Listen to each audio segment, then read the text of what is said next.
Hello or namaste. Welcome to Atypical Dikkate, a conversation podcast. I'm your host Soumya, and in this podcast, I talk to fellow queer, neurodivergent, and disabled folks. Why? Because I want to. This is a way of taking up space according to our own terms. Today, I have Vaishali with me. K. Vaishali is the author of the memoir Homeless Growing Up Lesbian and Dyslexic in India, published by Yoda Press and Simon and Schuster in 2023, and the novella Means to an End, published by Lead Start in 2017. Her short fiction, published in Gertrude Press, Sahitya Academy's Indian Journal, Out of Print, and elsewhere, made the Leicester Wright Short Story Prize 2021 shortlist and the 2021 Disquiet International Literary Prize longlist. She works at a tech company where she writes developer documentation for their products and leads their LGBTQ business resource group for the JPAC region. She's the host of the podcast Queerious Connections, available on Spotify and Amazon Music. Hi Vaishali, how are you? Hi Soumya, I'm doing good. How are you? I'm okay. So that's a lot. I feel a little intimidated by your Oh no, achievements. So congratulations, first of all. thank you, but no need at all. Okay. So to begin with, let's set the context for this conversation. Could you tell us at what age were you able to get a diagnosis as a neurodivergent person? In what ways might the effects of late diagnosis and internalized ableism intersect, potentially, exacerbating each other? Yeah, that's something I think about on a daily basis. So I got diagnosed with dyslexia and dysgraphia at the age of 20, and that was after thinking I might have it for a few months and trying to again find a place that would diagnose me because most of the places were geared towards diagnosing children. And for some reason, because they are so geared towards diagnosing children, I needed my parents consent to get a diagnosis even though I was 20 years old. So I could sign contracts but I couldn't get a test. So I had to then convince my parents to let me take the test, which took me some time. And again, there was a lot of sort of, I don't know if I should say gaslighting because we didn't know what the reality was at that time. But there was a lot of, my parents would say, you're just saying this because, you wrote a test and, you think you're going to fail. And this is like some sort of excuse that you've come up with and all of that.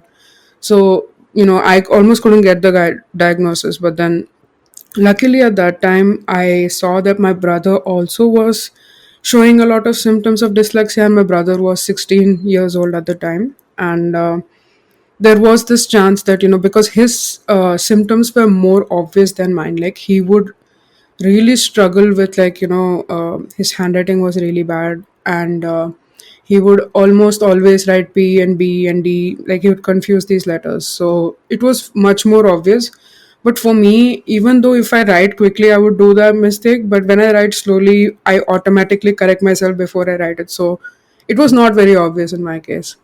So anyway, because of that, my parents were more convinced that he could have it, and getting a dyslexia test at that age would help him get some accommodations in school. So they were more willing to get a diagnosis for him. And once he got a diagnosis with dyslexia, dysgraphia, and ADHD as well, the doctor then said it's hereditary. So then they let me take the test. So that was my the very difficult diagnosis process, and that's how I got diagnosed with dyslexia.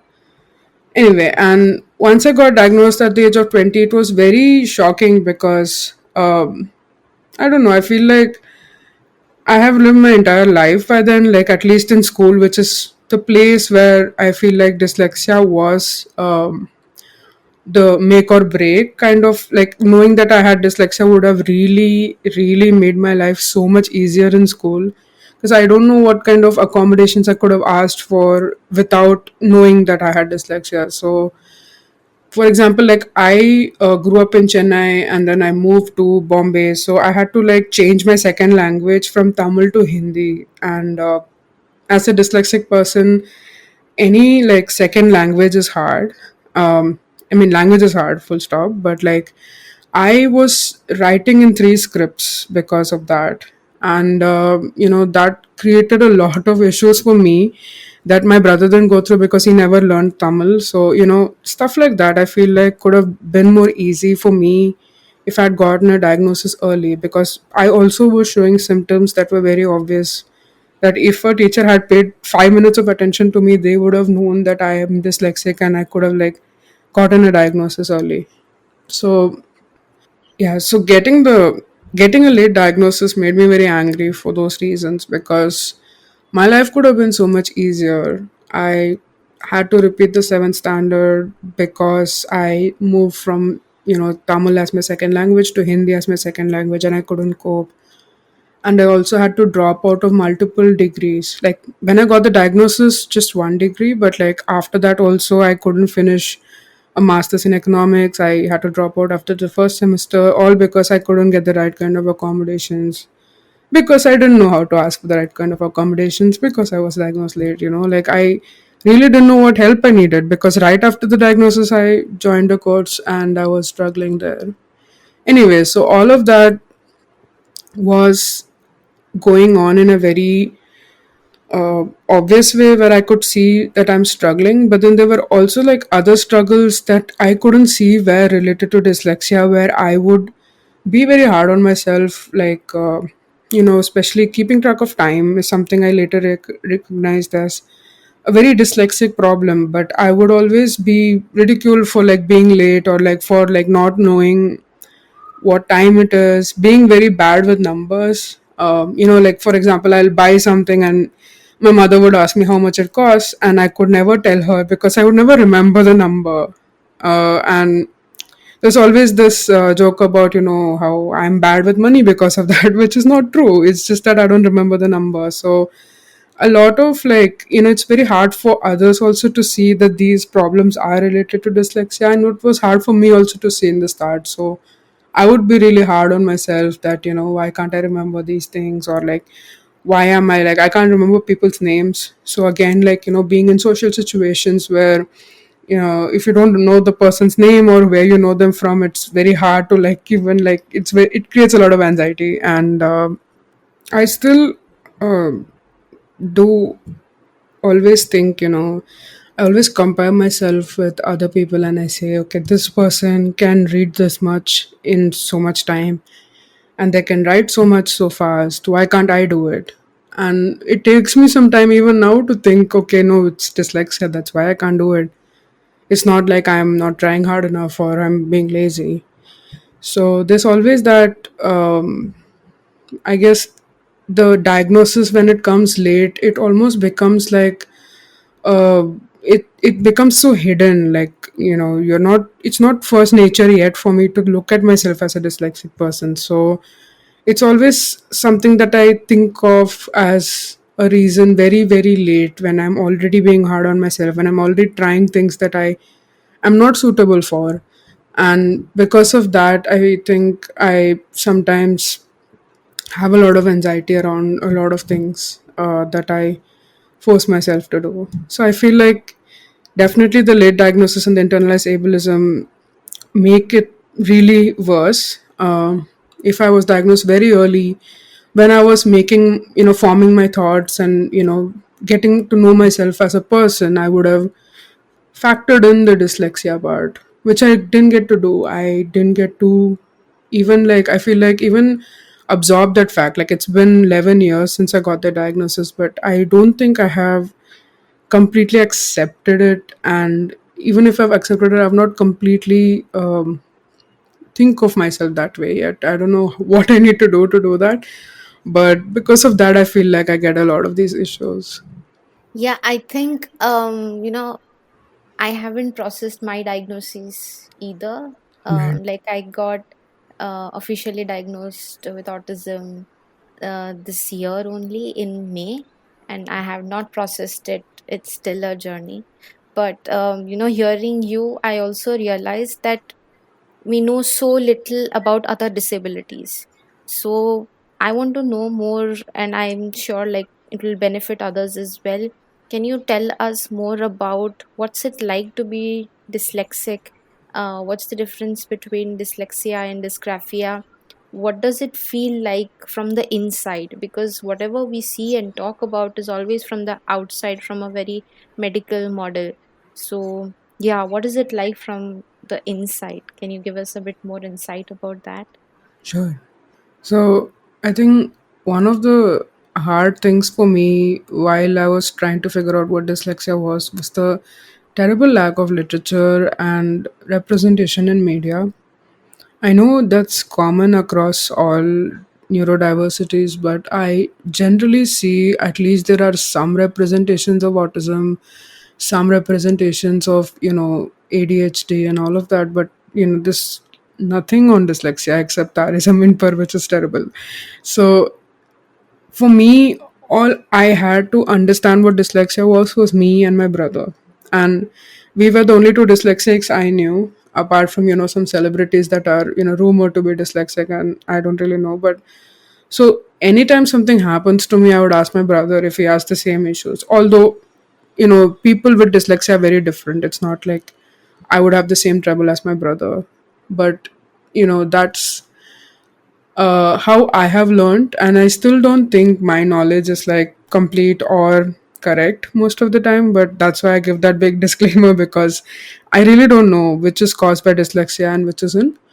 But I have noticed that, my brother, for example, has more of, your visual symptoms. Like he can never tell left from right, and he couldn't tie his shoelaces, he couldn't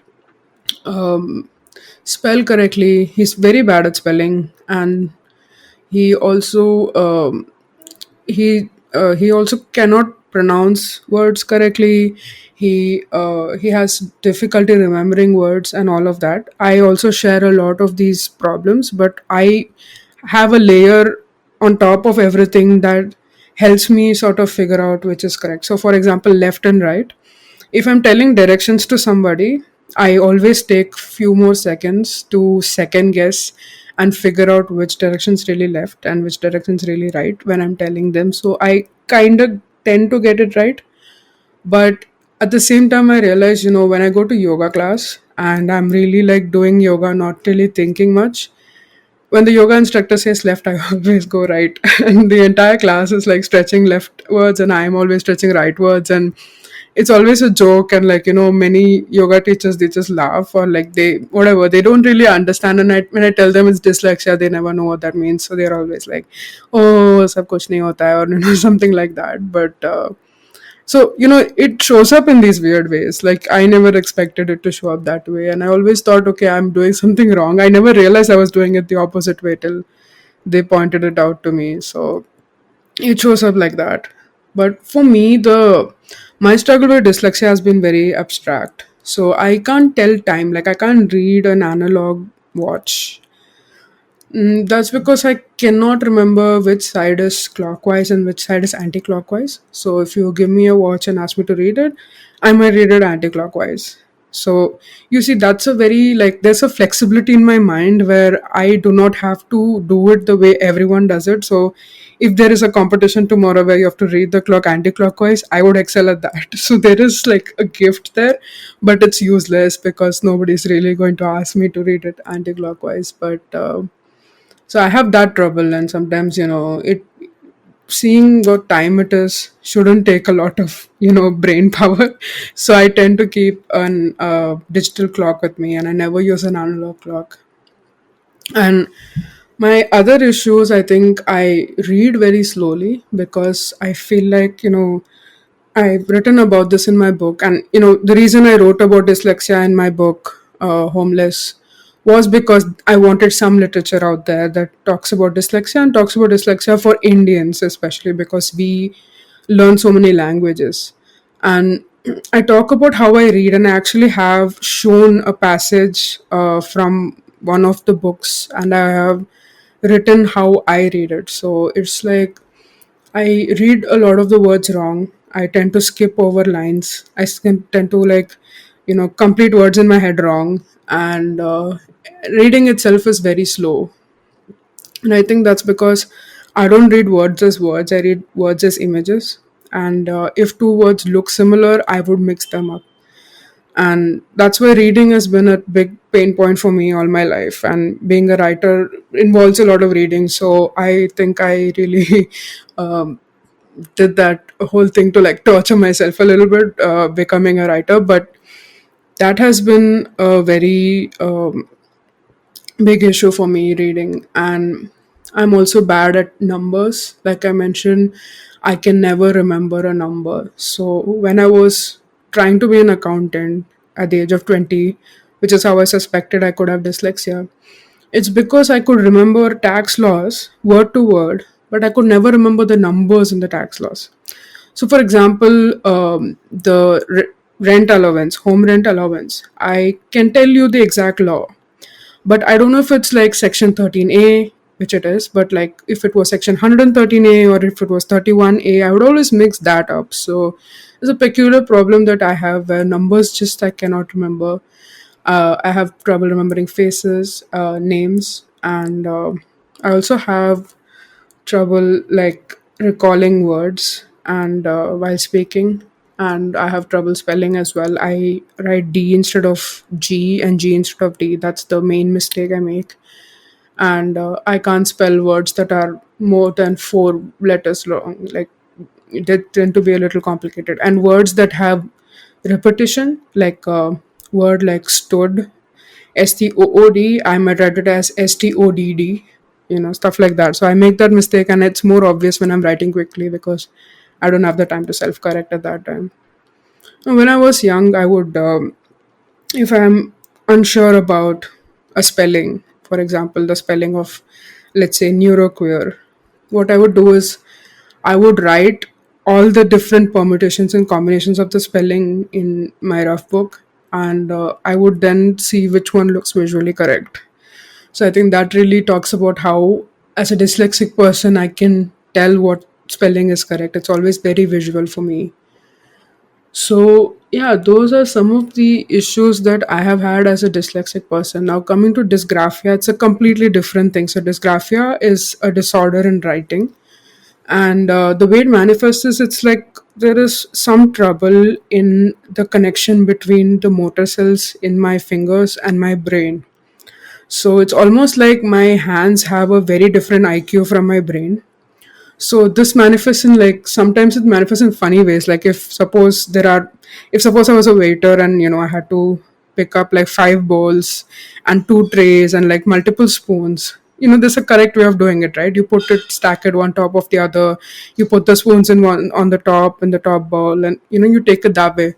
I can never do that with my hands for some reason. I'll always take it in the way where like I would keep it like one after the other in my hands, and like I'll fill my hands and I'll drop everything. So it's because my hand doesn't really cannot it's almost not connected to my brain. It has a brain of its own. And I tend to also drop things because my fingers, like, they don't have that like persistence in that memory, in the muscle memory. So if I'm holding a cup for too long, I'll drop it. If I'm holding a bag for too long, I'll drop it. So I have that tendency of dropping things. And I if I write by hand, it's like really hard. Like I get really tired really fast. And because my brain and my hands aren't connected for some reason, when I'm writing, I would never think about the logical way to write sentences. So, how we are taught to write in a way where, there's a very logical reason for one sentence to be first and then the next sentence to be next. We learn that in school. And I can do that if I'm writing on the computer because I can move sentences around. But my first draft, if I'm writing by hand, whether it's on the computer or whether it's on a paper, I would always write the sentences in a very haphazard order. It would never make sense. Like I would write the most conclusive thing as the first thing, but I won't even write it as, this is what it is and this is why kind of way. Like I would write it in a very like illogical way. Like if you read what I've written, you wouldn't understand what I'm trying to say. It's very, very haphazard. So those are some issues I've had, and because of that, again, being a writer, I have to like be the editor as well, and work with myself to make sure whatever I've written I can translate it into something that's readable. And that's been a big struggle for me from the start. And the reason why I never did well in school sometimes was because all the answers were written on paper where I couldn't move sentences around. And I generally even can't write a lot, like when we have these like 15-mark questions where we're expected to write like 1500 words. I could never write that much, which it's a very big benefit for me in my current job, where we are asked to write with a lot of brevity. I don't know if that's the right word again, but uh, basically we are asked to write less. But in schools and colleges you're expected to write a lot. And when I'm not writing in order and I'm not writing a lot, I generally, even if I know the answer and I know all the pointers of a particular answer, I could never write them in a satisfactory way where a person reading it would think I have that kind of comprehension that I have, which is why a lot of people with dysgraphia get accommodations in which somebody else writes for them and they can dictate the answer to a question. So yeah, those are some of the ways dyslexia and dysgraphia show up and differ. Yeah, that makes sense. And I also noticed that there are like there's relatability even if the types of neurodivergent conditions they are different. Like for example, I also had trouble reading the clock, the analog clock, when I was a kid. Oh, So it took time, right? But right. there are like overlapping things that I noticed, even like directions. I'm not really good at it, so I don't drive at all. I only learned how to ride the scooty when I was going to college, my undergrad years, but that was about it. Like I can't keep track of directions. So I saw a lot of like overlapping, struggles when you shared yours. And it also made me realize like how there is no space for difference within the education system, which is why it's so difficult for neurodivergent kids to function in school. And there's this understanding that how productive you are, how successful you are, that decides your worth. And that even increases the internalized ableism, because we see these as our shortcoming. Like nobody tells us it's okay to be different, it's okay to process and think differently. But yeah, it's just unfortunate. Yeah. I just wanted to say that I completely agree, and I feel like the whole way we think about neurodiversity, where there are neurotypicals versus neurodiverse, and also when we are even given accommodations as neurodiverse people, it's always like this is the way everyone else will do it, and then for a person with dyslexia, this is how you can do it, and for other disabilities, then this is how you can give a test. I feel like all all these spaces should be neurodiverse by default. So in case a person has a late diagnosis, it wouldn't matter much. How hard is it to like let students write on a computer, right? I mean, it's not that hard. And also to have a scribe and to give an exam orally, I mean, all those things are like anyone can choose those, right? It's not like you have to have dyslexia for that. Maybe people don't like writing, and how much do you need to write anyway? Like, I mean, when we go to do jobs, speaking is as important as writing. So I feel like we should strive for all spaces to be neurodiverse by default and not think of neurodiversity as a special accommodation that needs to be given to anyone. Yeah, that totally makes sense. And that should be universal, right? Like we shouldn't feel like we should disclose our diagnosis or get a piece of paper to affirm our reality in order to get accommodations, because that's something that I had to do. So I can get support now that I'm in the working sphere. But yeah, so I also think about what can we do, what kind of resources will we require, economic resources.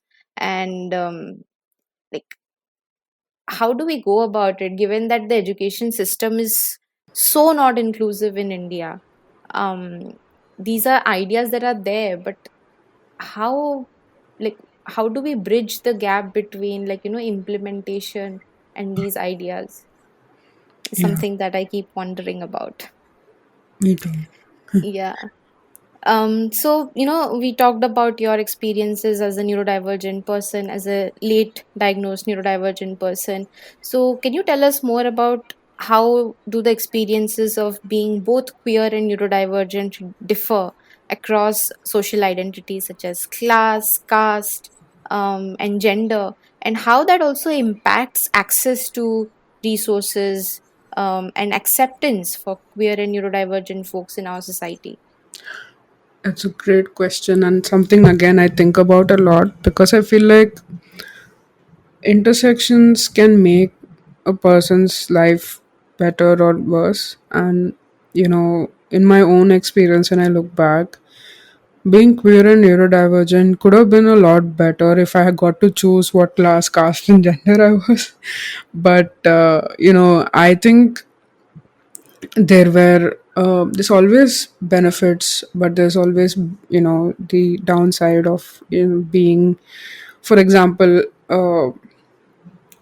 when you're like, I'm from a Brahmin family, I'm from an upper caste family, and that has given me infinite privileges, right? Like, there is, my grandparents are educated, for example, so there is that culture that really emphasizes on getting an education. So that, and because my grandparents were educated, they were able to help me with my homework and everything. And also because my grandparents and their parents and grandparents were educated, we were generally like, we are in the middle class, I feel like, because of that, because generations of getting educated and then working in like the government or now in private sector, it has really helped us as a family to like get a better class in life.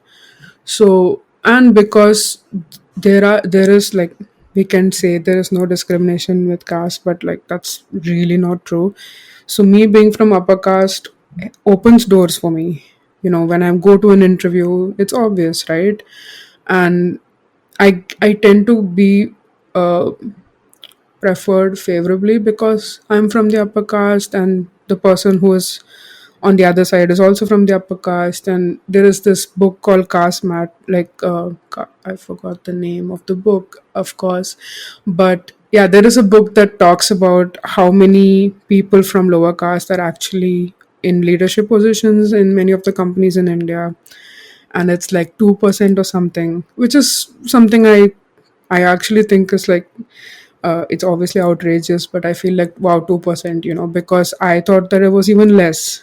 And growing up, I never realized that I went to a Brahmin school. It was not called a Brahmin school, in fact, it was a convent, but that was the school Brahmins could afford. And that's why I never really met anyone from a lower caste in my school, and that would have continued in college. But because I didn't get like my, because I was queer, and I didn't get my parents support, I went to a public university, and that was the first time I actually met people from all backgrounds. And that was shocking for me because I thought, you expect schools to have all types of people from all walks of life, but it's really not true. It's all very siloed. So anyway, back to what I was saying. Being from upper caste helped me in so many ways. Like, I can't even, I probably still haven't realized half of the ways it has helped me.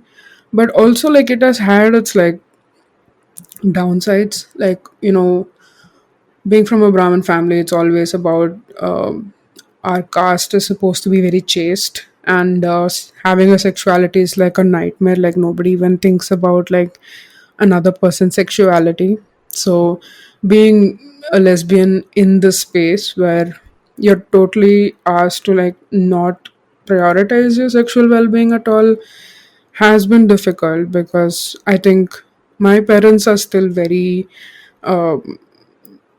they're very uncomfortable with the fact that I even have a sexuality. And when I point out to them that they also have a sexuality, they don't really want to accept it.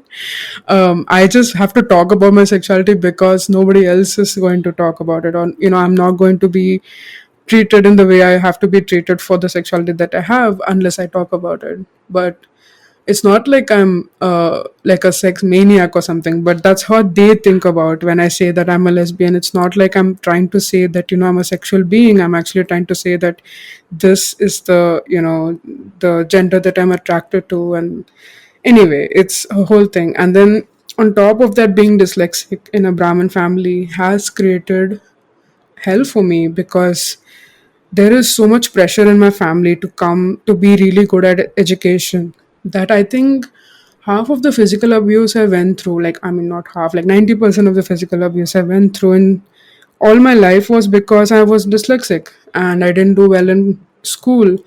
And they would always think it's because I'm lazy, and they would always discipline me to make me do better in school. And no kind of discipline is going to help me with dyslexia, and that's something that they never realized. And just beating me, scolding me, shouting at me, forcing me to sit in front of a book is not going to like make dyslexia go away, right? And I would just spend my life going to school, going to tuition, going to another tuition. Just my entire life was just that. I never got to really, like, probably I would have realized a lot of things about myself and known I was dyslexic earlier if I had like 20 minutes to myself in a day. So that kind of pressure that was put on me because I was from that caste and from that class, again, because middle class mentality of you need to like go to IIT or like do engineering, and because of that you need to study, you need to go to classes, was a very hostile environment for me as a dyslexic person. And well, gender, where do I start? I feel like as a woman, it's already there's so much so many so much control that is taken away from me and my parents, like, or the society in general. Like, they have always been very misogynistic, and try to like control me and what I get to do with my body anyway. I never got to like stay out of my house for a long time. Like, I've always had a very, like, I had to come back by 8 o'clock, but my brother could stay out till like 1 a.m. And all of that was anyway there. And in general, there was a lot of fat shaming while I was growing up, because I have a condition called PCOS, which also I got diagnosed with very late, like just 2 years ago. So I lived 29ish years without knowing I had PCOS, and all the weight gain that came with that. There was so much fat shaming that created this weird relationship with my body. And even if men in my family would put on weight, there was never the same kind of critique and ridicule and shaming that happened to them as it happened to me. And that created a lot of emotional issues for me, that also then made being queer difficult and being neurodivergent difficult, because once you take somebody's self-worth away, it's hard for them to assert themselves. And I think all the pressures I had for being dyslexic um, gave me an eating disorder. I would always eat a lot before exams because I was really stressed out. If I would fail, what would happen? Would my family kick me out? What would I still be alive sometimes? The kind of beatings that I've gotten. So I that kind of stress then made me overeat, because that was the only substance I had at that time that I could abuse. And I would always gain a lot of weight before exams. And thankfully, I've not had to give an exam in a long time because I can't remember the kind of stress I was under.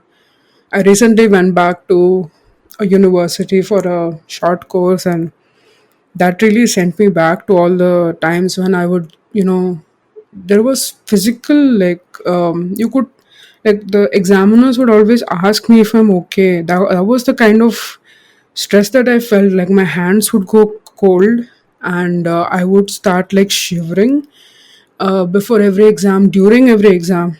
And because I'm bad with time, I would always get the amount of time I have to finish the exam wrong. So for some reason, I think an hour has 100 minutes. Okay, I just can't get myself to believe an hour only has 60 minutes. So I would always think I have a lot of time, and then I would realize, oh my god, an hour only has 60 minutes, and I would have to rush through the second half of the exam. So yeah, this kept happening to me, and because of that, I would like just physically look unwell during every exam that I wrote. And I think that's, these were my intersections and my identities that made my experiences as a neuroqueer very difficult. But yeah, I feel like I want to know, how you have this podcast that is talking about these intersections. I would love to know more about how others have felt in these intersections. I think, in my experience, like with all the conversations that I have had, there's so much similarity. Like you mentioned, there is very little understanding and very little conversation around the intersections of being neurodivergent and having something like PCOS. It makes life hell. Like I think I barely get 1 week or like 5 days or something in a month where I'm not, you know like really depressed. But PCOS affects your mood, affects how you see yourself, how you feel about your body, how you eat. Yeah. And like you said, I didn't have anything else, so I have a very unhealthy relationship with food. Yeah. Like I overeat when I'm anxious, when I'm stressed out, and then I starve myself for I have a very unhealthy habit. And when I was like I lost also 21 kilos when I was trying to get control of my life, of my lifestyle.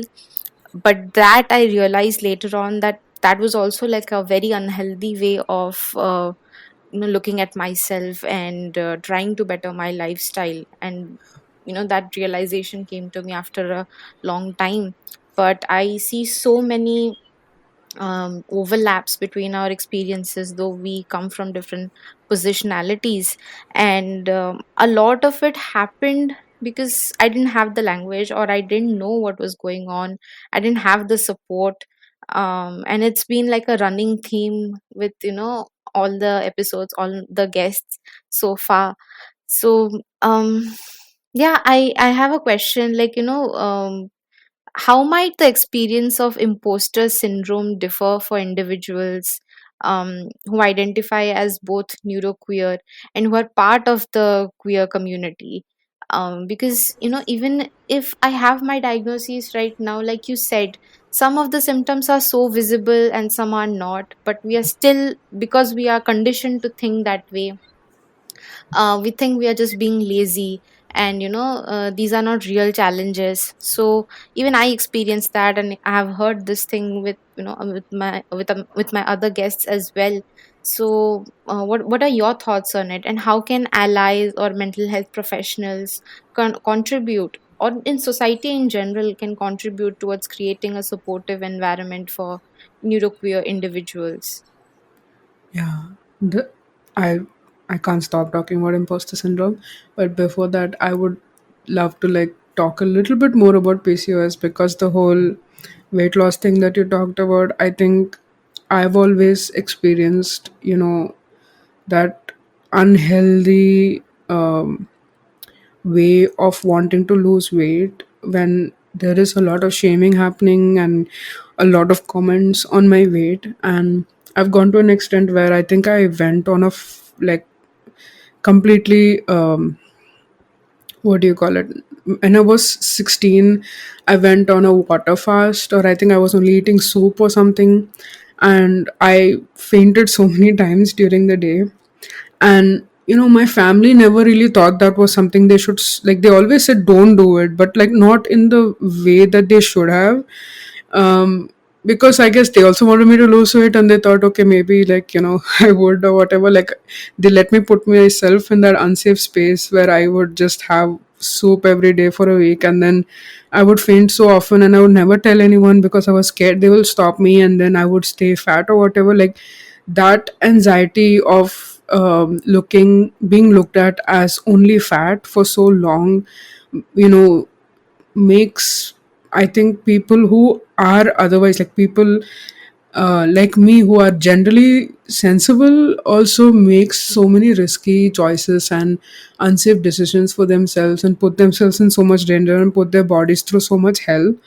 I don't do that anymore, but I still see, like, my mother still does it. Like, I see so many people who still do that, and I feel like it's completely unnecessary, because most of the times the weight you lose doing these unhealthy things, you gain them back. So you were, you know like, for example, like, recently the people I know, they started doing keto, for example, and that's something that's very PCOS, right? Like, I think I see that in all the PCOS conversations, how keto is amazing. But not eating carbs in India, like, I don't know how people sustain it. And then, I see them, like, get kidney issues, and, like, I see them get gastrical issues later. So I mean, I feel like, I wish we had better solutions than just not eating carbs. So it's kind of, I don't know, I feel like it's too much is expected from people with PCOS, and all the shaming just makes it worse. Yeah, completely agreed. Completely agreed on that. And like I said, no, there's so much relatability and there's so much overlapping. And that's also something that I realized, like, these sometimes these labels are also limiting because there is very little understanding of a neurodivergent brain, and each neurodivergent brain is different.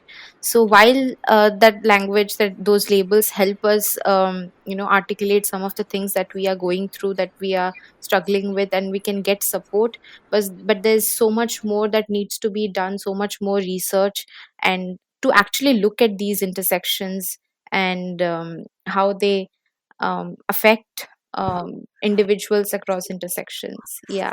But yeah, Yeah. coming back to the question on imposter syndrome, so what are your thoughts on that?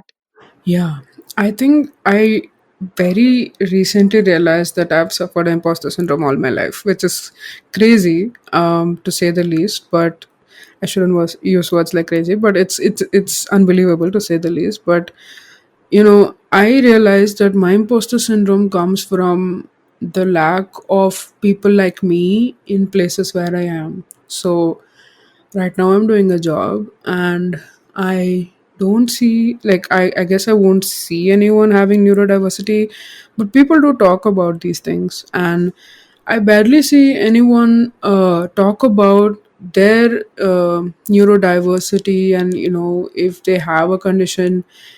I mostly see people who are mostly neurotypical in the places where I am, and they're also, you know, very heterosexual, so, and cisgendered. So I feel like, if I'm in a room, let's say in a meeting, and most of the people in the meeting, like, let's say there are 10 people in the meeting, I'm one of them, and there are 8 men, who are heterosexual, cisgender, neurotypical. There's one woman who's also heterosexual, cisgendered, and neurotypical. I am the imposter in that room. Like, that's the meaning of imposter, right? Like, I am the one who is different from everyone else there. So obviously I have always felt the need to hide my differences, because many of my differences are invisible. I can easily hide them, and I try to be very straight passing, and I try to be very neurotypical when I'm in these spaces, so that the difference that I am seeing, the otherness, the feeling of being othered that I am feeling in that room, I don't want anyone else to see that or feel that. I want people to think that I belong in that room, that I worked hard to be in that room, and that I deserve to be in that room, and I deserve to have a seat on the table. So I have made my life hell trying to spell check everything that I write 50 times, and try to, like, read whatever, like, even if I'm writing a simple message to someone, I want it to be grammatically perfect. and I'll put my writing through many grammar softwares to just make sure that everything looks right. And I would also try to hide the fact that I'm living with my partner in many of these spaces, because I don't want weird stares or like weird questions. And people always say, okay, why do you need to bring this up in work? But like, honestly, every colleague of mine only talks about their husband, wife, children. I mean, they do that more than anyone queer that I've ever met. So why can't I talk about my partner, right? Like, when you ask me where I was, why didn't I come to work, and if my reason is because my partner was sick, what am I supposed to say? Like, am I supposed to lie? And even being neurodiverse, like, it creates so much of like, I get burnt out a lot, because again, I'm trying to pass as neurotypical in these spaces. So sometimes I need to take a day off just to like rest, because I feel like I'm going to like collapse sometimes from all the work that I do. So again, the question is like, what do I tell people why I'm taking a day off? That's a simple thing, but many of times that really bothers me, when I can't tell people, that I just want a day off because of my partner, or because I just want to like rest. And as a disabled person, rest is so important, and rest is something that we deny ourselves so often. I think that just to find the resources that I need and to like get the rest that I want is something that I have had to make myself very strong and very, I guess, very good at uh, asking for those resources. So that, because I have to be an advocate for myself in these spaces, and if I want to let somebody know that I'm neurodiverse, it's almost always because I need something. Like, if I need a screen reading software, for example, that's the only time when I talk about this.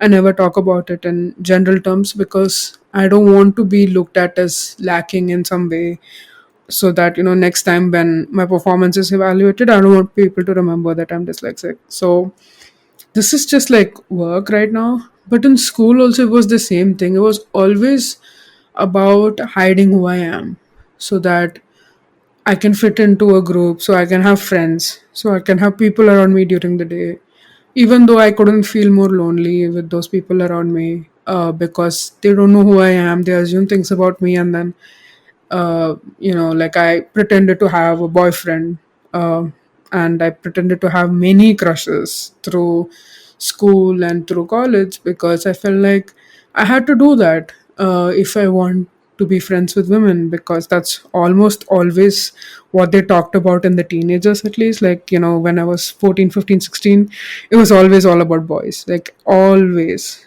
And it felt so weird, because at that time I didn't know that I was queer, and you never hear about lesbians and women loving women, and there are literally no examples even in media. So I didn't think that of myself, and I thought, okay, maybe I just don't like guys, and I just have to be alone all my life. So I spent my entire teenage years becoming independent, learning how to cook, learning how to drive, learning how to like open a bank account, and like all of that, because I thought, I'm the only one going to be there doing all of that for myself. So anyway, it's like, a struggle that you go through your entire life, and it creates so many uh, emotional issues. A lot of times I feel like I don't deserve to be where I am, because I'm the only person like myself. Sometimes I feel like I have to completely be a different person to be in many of these spaces, and lie about so many things. Yeah. Yeah, this is so relatable. You know, like when constantly you are made to feel like you don't belong, you automatically start having lower self-esteem, low self-worth. You automatically start being less assertive. You make yourself small. As it is, the world gaslights you and keeps telling you that your reality is not correct, right? Yeah. They don't understand that people might experience different realities, so that constant gaslighting is there, even if it's not intentional. Sometimes that is intentional, but sometimes it's not. But the effects are the same, and constantly when you second guess yourself, you put yourself in harmful situations, and that leads to, like, abuse, emotional abuse, all sorts of abuse.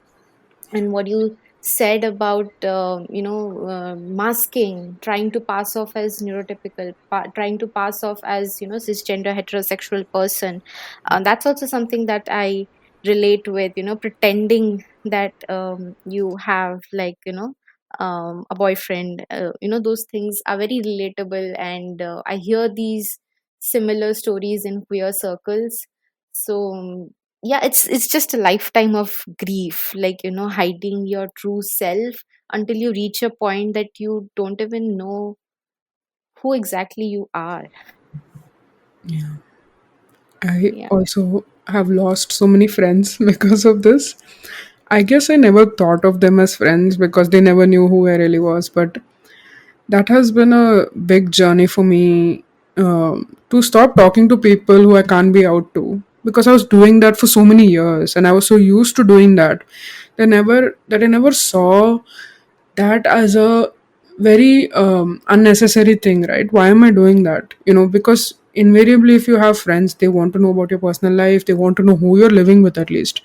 So I had to cut off so many people from my life because of that. And i I couldn't even come to, like, a place where I could even tell them, like, I know that they are homophobic, and to have homophobic friends is so detrimental to my mental health. And you just get into that habit and you never think of it twice.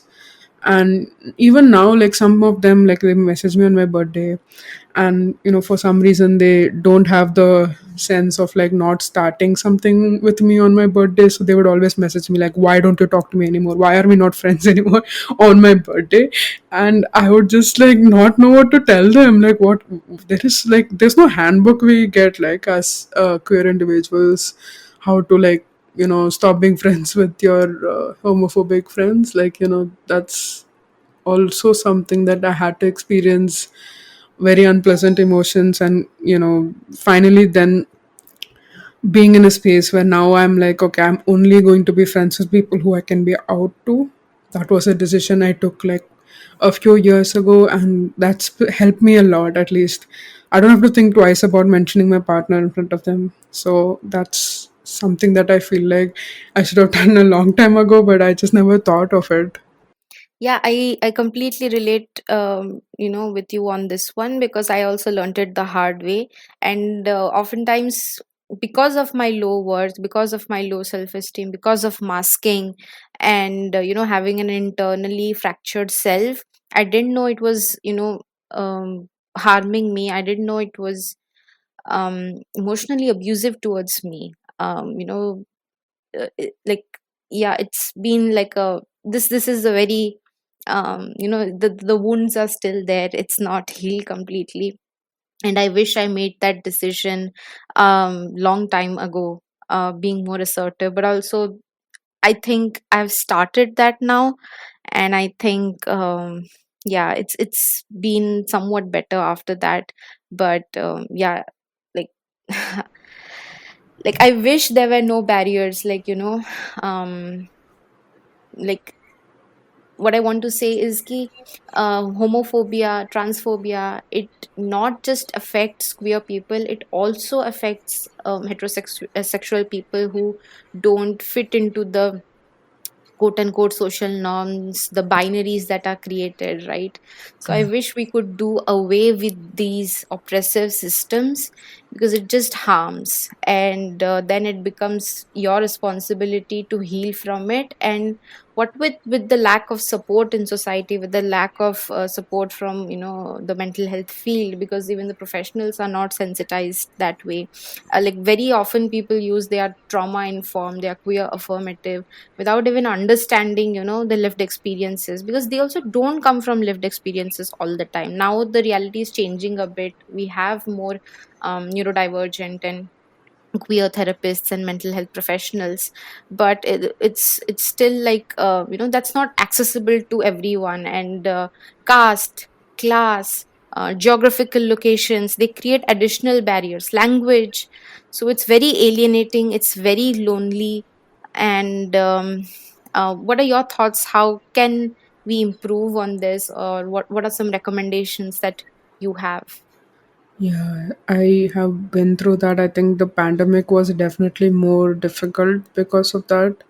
Although I really enjoyed never going to office, I feel like as a neurodiverse person, negotiating to work from home is a huge thing, and pandemic helped me not have to negotiate and to just be able to, because otherwise I would say, okay, can I please work from home today? I would send that message to my manager every other day. So the pandemic was really nice in that way that I didn't have to really ask for that, and I got that. And working from home has been a game changer for me. I feel like I can really focus and not burn out because I don't have to commute, I don't have to meet people. It's just been great. But anyway, I think loneliness is something I've gone through all my life, and obviously talking to homophobic friends and also hiding who I really am for most of my life has contributed to that a lot. But I think it's better now than it was when I came out. Like I realized I'm a lesbian when I was 19 years old, and I started my first relationship at the same time.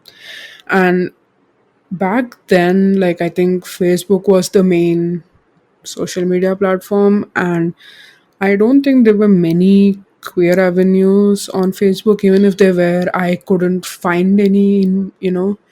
The only queer interaction I would have was during the Pride March that would happen, and I actually attended a Pride March before I came out. So that was the only place where I would actually feel free to like be myself. And I see that changing now. I feel like we have every city has a few organizations that are working towards making queer lives easier, and a lot of them have social events where you could actually go meet other queer people.